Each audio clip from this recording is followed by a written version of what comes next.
الحمد للہ والصلاة والسلام علی اہلہا اما بعد فقد قال اللہ تبارک و تعالی فی کتابہ المجید و خطابہ الحمید بسم اللہ الرحمن الرحیم وقال النبی صلی اللہ علیہ وآلہ وسلم زینوا مجالسکم بذکر علی بن ابی طالب صلوات محمد وآل محمد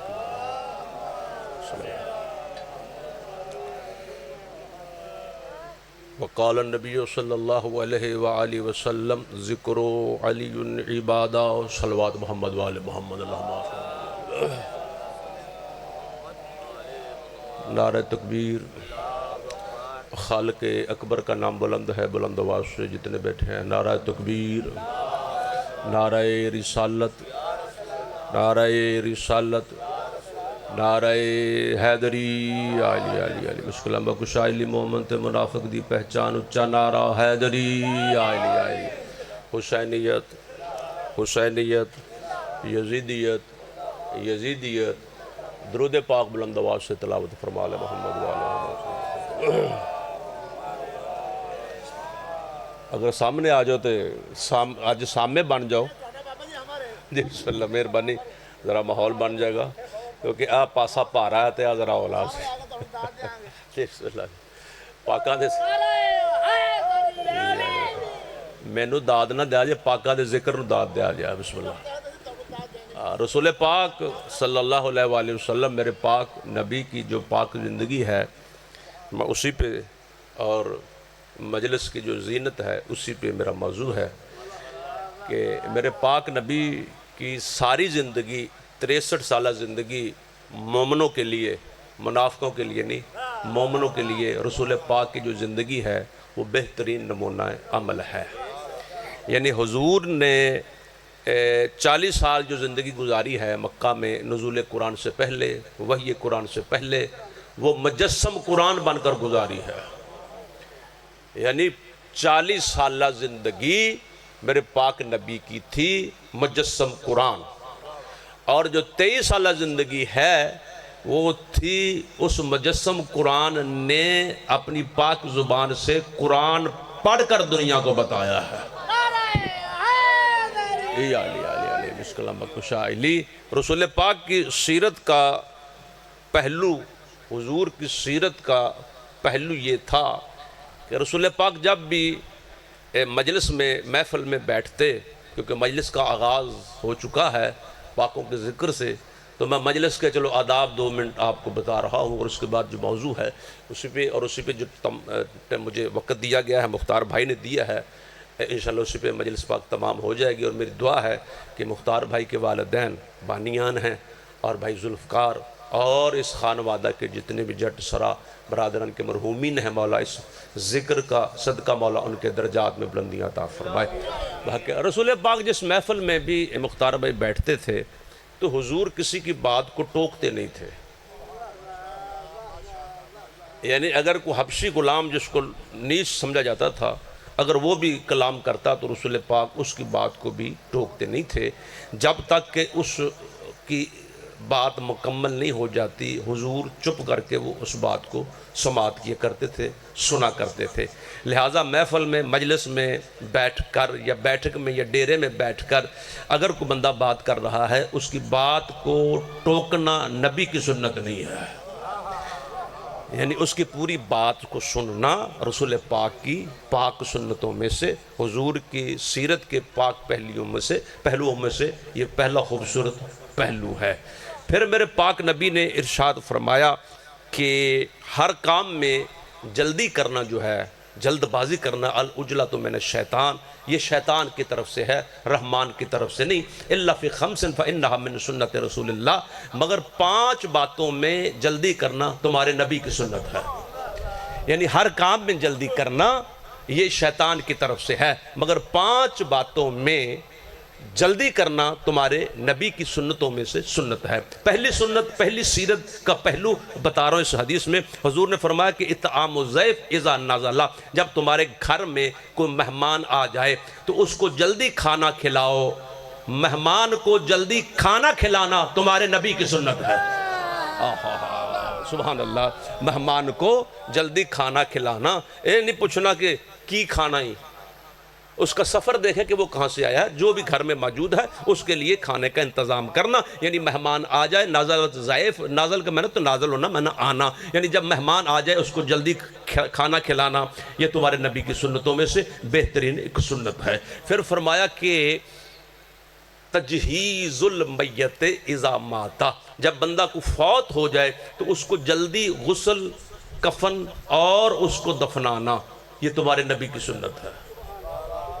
مرنا تو سب نے، جو آیا اس نے چلے جانا ہے، یعنی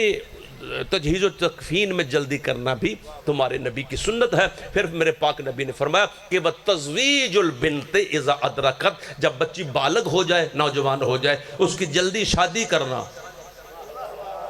اس کا جلدی عقد کر دینا تمہارے نبی کی سنتوں میں سے ایک سنت ہے۔ قضاء الدین اذا واجب، اگر آپ کے اوپر قرضہ ہے، آپ کے پاس پیسے آ گئے ہیں تو فوری قرضہ ادا کرنا، کو موت کا تو پتہ ہی نہیں، یعنی جلدی قرضہ ادا کرنا، یہ بھی تمہارے نبی کی سنت ہے۔ التوبۃ من الذنب اذا فرط، حضور فرما رہے ہیں کہ اگر تم سے کوئی گناہ سرزد ہو جائے یا کوئی کمی بیشی ہو جائے تو اللہ کے دربار میں جلدی استغفار کرنا، توبہ کرنا، یہ بھی تمہارے نبی کی سنتوں میں سے ایک سنت ہے۔ صلوات پڑھ لے محمد و آل محمد کی ذات میں صلی اللہ علیہ وسلم۔ اچھا، حضور نے ساری زندگی مکہ مدینہ میں 63 سالہ زندگی میں جب بھی آپ نے جتنے بھی احکامات قرآن میں نازل ہوئے اور قرآن کے علاوہ جتنے احکامات نازل ہوئے، حضور محفل میں بیٹھ کر، مسجد میں بیٹھ کر جب وہ بیان فرمایا کرتے تھے، اور جب اٹھتے تھے تو اٹھنے سے پہلے ایک بات کیا کرتے تھے، فرمایا کرتے تھے کہ زینوا مجالسکم بذکر علی ابن ابی طالب، فرمایا کرتے تھے کہ اپنی مجلسوں کو زینت دیا کرو میرے بھائی علی کے ذکر کے ساتھ۔ توجہ ہے، یعنی حضور اٹھنے سے پہلے جو آخری بات کرتے تھے وہ اپنے بھائی علی کا ذکر کرتے تھے، یعنی ہر محفل میں، ہر بیٹھک میں، ہر ڈیرے میں، ہر گھر میں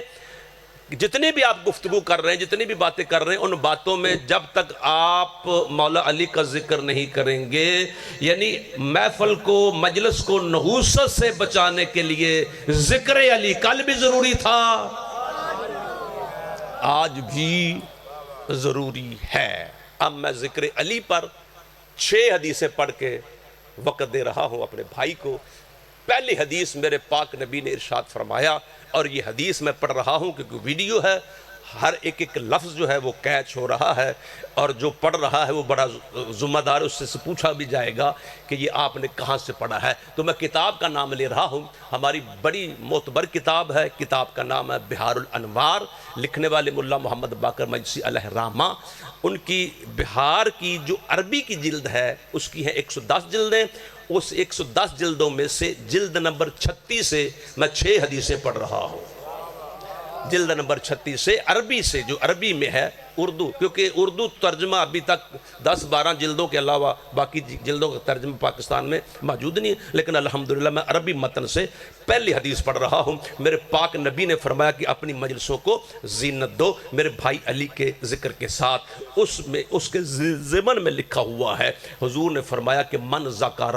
فضیلتاً من فضائل علی ابن ابی طالب غفر اللہ ما تقدم من ذنبہ وما تأخر ولو آتا یوم القیامت بالذنوب الثقلین۔ نبیوں کا نبی ارشاد فرما رہا ہے کہ اگر کوئی بندہ فضائل علی میں سے ایک فضیلت کو بیان کرے،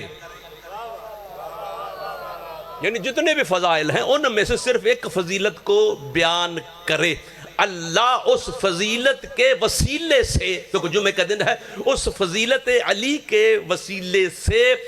بندے کے بیان کرنے والے بندے کے ذاکر ہے، خطیب ہے، بانی ہے، کوئی بھی ہے جو ذکر علی میں سے، فضائل علی میں سے ایک فضیلت کو بیان کرنے والا ہے، اللہ اس کی زندگی کے اگلے پچھلے گناہوں کو بخش دیتا ہے۔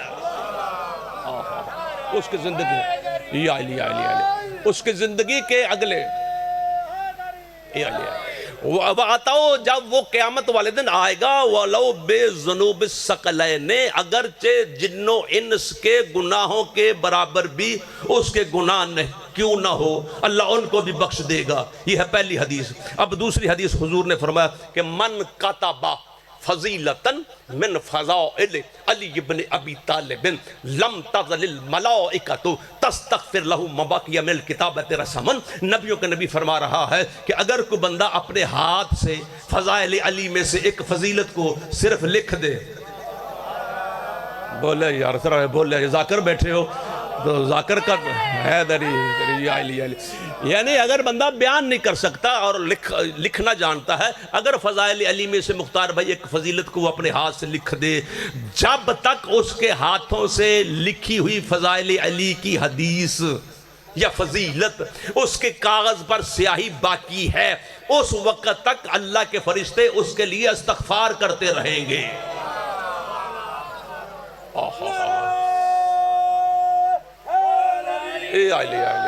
اگلی حدیث سے بڑا سواد ہے اور آپ کے ایمانوں میں اضافہ ہو جائے گا۔ جمعہ کا دن ہے، عبادت کا دن ہے، یہ سارا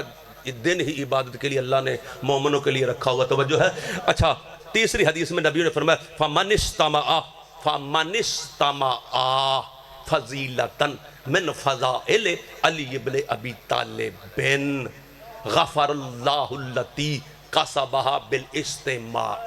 اگر کوئی بندہ بول کے حدیث بیان نہیں کر سکتا، فضائل نہیں پڑھ سکتا، اگر کوئی لکھ نہیں سکتا، تو میرے پاک نبی نے فرمایا اگر کوئی شخص فضائل علی میں سے صرف ایک فضیلت کو غور سے سن لے،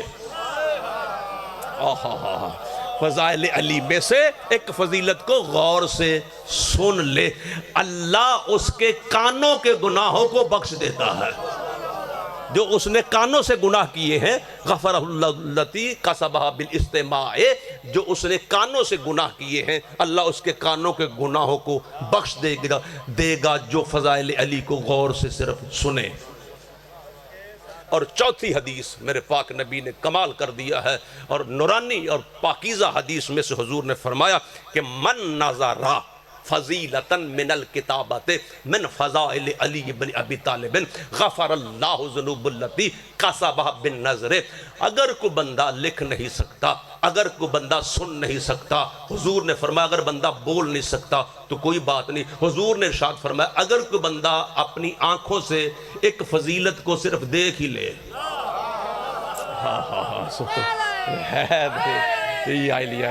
فضائل علی میں سے ایک فضیلت کو اپنی آنکھوں سے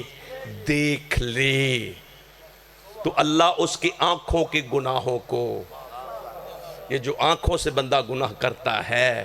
اس کا بھی اللہ اور اس کے رسول نے انتظام کیا ہے، وہ آنکھوں والے گناہوں کو اللہ بخش دیتا ہے۔ اور پانچویں حدیث حضور نے فرمایا ان اللہ جعل اخی فضائل علی ابن ابی طالب لا یوسی غیرہ، کہ اللہ نے میرے بھائی علی کو اتنے فضائل عطا فرمائے ہیں کہ انسانوں کے بس کی بات نہیں، جنوں کے بس کی بات نہیں، سوائے اللہ کی ذات کے علاوہ فضائل علی کو کوئی گن ہی نہیں سکتا۔ اور سیانے بندے کہندے نے کہ 100 ہتھ رسا تے سرے تے گنڈ، آخری جناب گنڈ مارن لگا میں۔ چھٹی حدیث میں نے 6 حدیثوں کا وعدہ کیا تھا اور اسی پہ میں تمام کر رہا ہوں۔ میرے پاک نبی نے فرمایا بسم اللہ الرحمن الرحیم وَلَوْ أَنَّ الرِّيَاضَ أَقْلَامٌ، اگر پوری دنیا کے درخت کلمے بن جائے، ان الریاض، ریاض کہتے ہیں درختوں کو، یعنی باغات میں جو درخت لگے ہوتے ہیں اس کو کہتے ہیں ریاض، جس طرح ریاض الجنہ، توجہ ہے، یعنی جنت کا باغ، اگر پوری دنیا کے درخت جو ہیں یہ کلمے بن جائیں، والبحر میداد، 7 سمندروں کا پانی سیاہی بن جائے، 7 سمندروں کا پانی بن جائے سیاہی، پوری دنیا کے جتنے جنگلات ہیں ان کے درخت بن جائیں کلمے، والجن حسابن، اور جن حساب کرنے کے لیے بیٹھ جائیں، والانس کتابن، اور جتنے بھی انسان اولاد آدم ہیں وہ فضائل علی لکھنے کے لیے بیٹھ جائیں۔ نبیوں کے نبی نے فرمایا ما احصوا فضائل علی ابن ابی طالب، کلمے ٹوٹ سکتی ہیں، سیاہی ختم ہو سکتی ہے، جنوں انس کا حساب ختم ہو سکتا ہے، لیکن فضائل علی نہ کل ختم ہو سکتا تھا۔ فضائل یا علی یا علی یا علی علی بس کلام کا شاہد حیدری یا علی یا علی یا علی یا علی. اور میں فضائل پہ تمام کر رہا ہوں اور بڑی ذمہ داری کے ساتھ میں یہ حدیث پڑھ کے تمام کر رہا ہوں کہ میرے پاک نبی نے ارشاد فرمایا کہ میرے بھائی علی کا ذکر عبادت ہے. ذکر علی عبادت، علی کا ذکر عبادت ہے. اچھا کتنی عبادت ہے بس وہ میں نے بتانی ہے، کتنی عبادت ہے، ثواب کتنا ہے، ذکر علی کا ثواب کتنا ہے. مجلس ثواب واسطے ہی ہے نا، وہ ثواب کے لیے نا، تو میں ثواب بتا رہا ہوں کہ ذکر علی کا ثواب کتنا ہے. صادق کے آل محمد نے ارشاد فرمایا، بڑی ذمہ دار رسول محمد وآل محمد، کہ من قالا، بس میں چھڑن لگا جی، میں مصائب نہیں پڑھوں گا. من قالا یا علیو مرتن واحدتن، کہ اگر کوئی شخص ایک مرتبہ یا علی کہے، ایک مرتبہ، من قالا یا علیو مرتن واحدتن، جو شخص ایک مرتبہ یا علی کہے، فثوابہ، پس اس کا ثواب کثواب ستہ عشرہ الفا قرۃم من القرآن. پاک معصوم فرما رہے ہیں کہ ایک مرتبہ یا علی کہنے کا ثواب 16,000 قرآن کی تلاوت کے برابر ہے.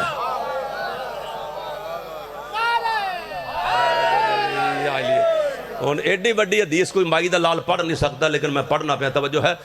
16,000 قرآن، ختم قرآن. اچھا وہ 16,000 قرآن کون؟ جو شادر شاہ پڑھے نہیں، جو مختار بھائی پڑھے نہیں، جو اختر پڑھے نہیں، عام میں سے یا کاری پڑھے نہیں. میرے مولا فرما رہے ہیں کہ انا الذی اختمھا، وہ 16,000 قرآن میں صادق آل محمد خود ختم کروں.